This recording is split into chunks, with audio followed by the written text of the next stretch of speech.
Bonjour tout le monde. Il n'est pas sans intérêt de vous étaler l'importance de la méthode de gestion d'un sinistre accident du travail. Bon, comme le sait tout le monde, l'assurance accident de travail est une assurance obligatoire en vertu de la loi 1799. C'est une assurance qui est très très importante pour les entreprises qui emploient une masse salariale importante. Donc, comment gérer un sinistre accident de travail?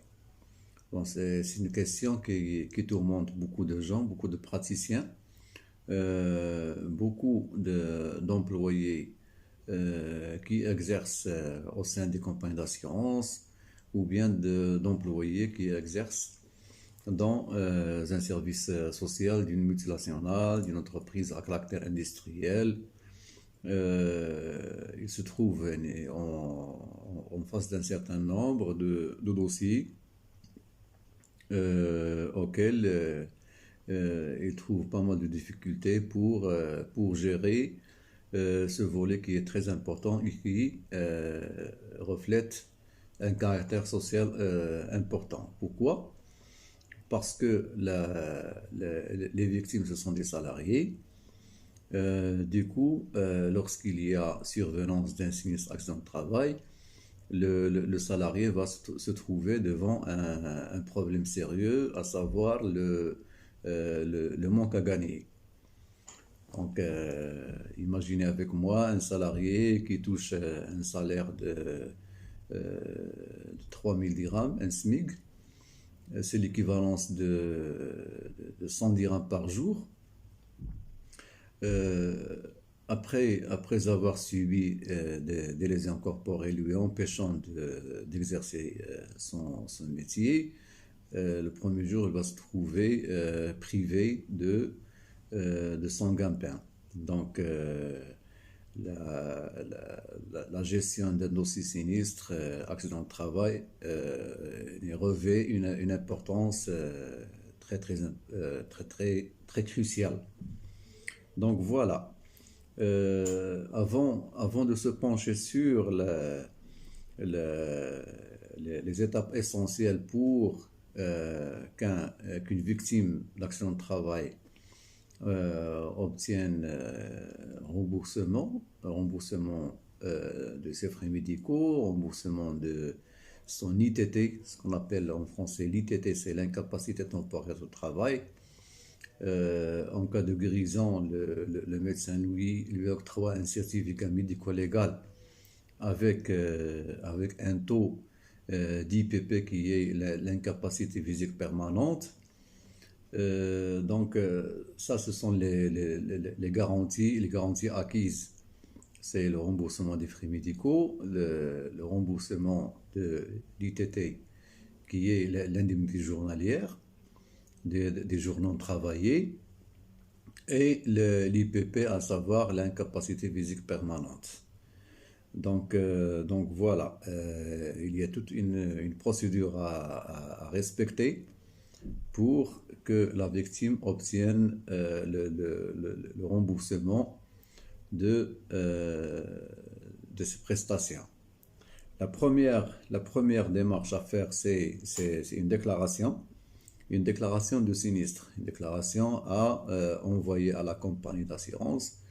Une autre déclaration doit être déposée auprès des autorités locales et auprès de l'inspection du travail.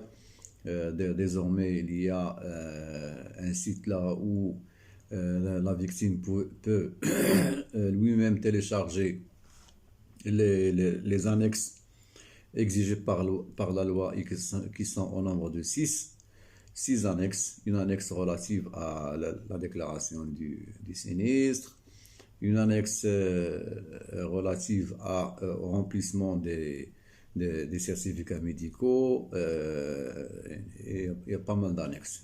Le nombre d'annexes sont six annexes. Donc, le fait pour la victime de procéder au remplissement de ces annexes et à leur dépôt auprès des autorités locales et auprès de l'inspection du travail, intervient la phase de la demande de règlement à l'amiable. Donc la procédure amiable est très conseillée. Pourquoi? Parce que le fait de faire recours automatiquement à la procédure judiciaire risque de coûter cher à la victime. Il doit engager un avocat, il doit attendre à ce que la première audience soit fixée par le tribunal, deuxième audience, troisième audience. Ça risque de traîner des années et des années.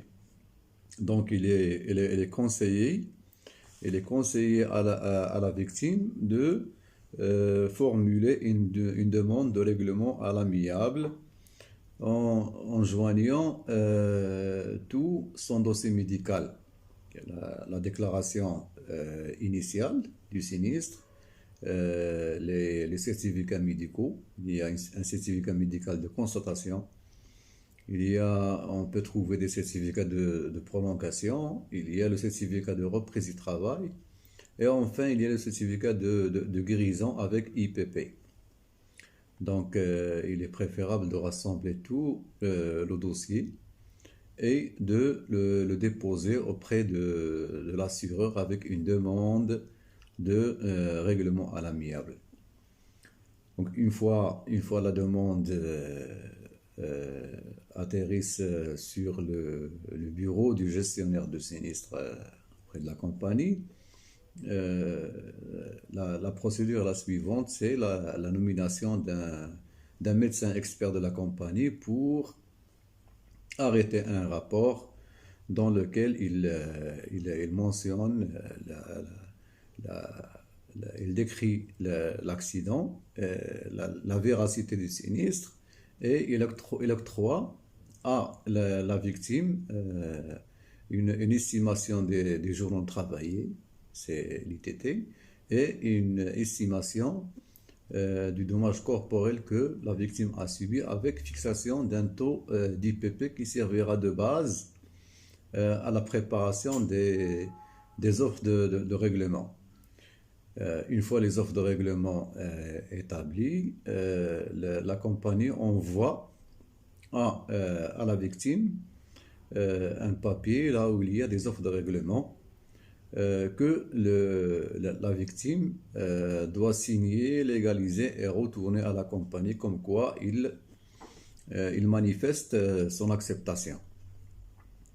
Une fois accepté, la compagnie d'assurance lui demande une autre pièce qui s'appelle l'acte de conciliation. Un acte de conciliation qui émane du tribunal, du juge social, qui atteste que telle victime a accepté de recevoir de la compagnie X montant à titre de remboursement de son dossier accident de travail. Donc la procédure qui suit, c'est la préparation d'une quittance de règlement que la compagnie envoie à la victime pour qu'il la signe aussi, qu'il la signe et légalise, et il faut la retourner à la compagnie pour que la compagnie d'assurance lui établisse le chèque de remboursement. Donc voilà, brièvement, c'est la procédure de remboursement et de gestion d'un dossier sinistre accident de travail. Merci pour votre attention et à la prochaine fois, Inch'Allah.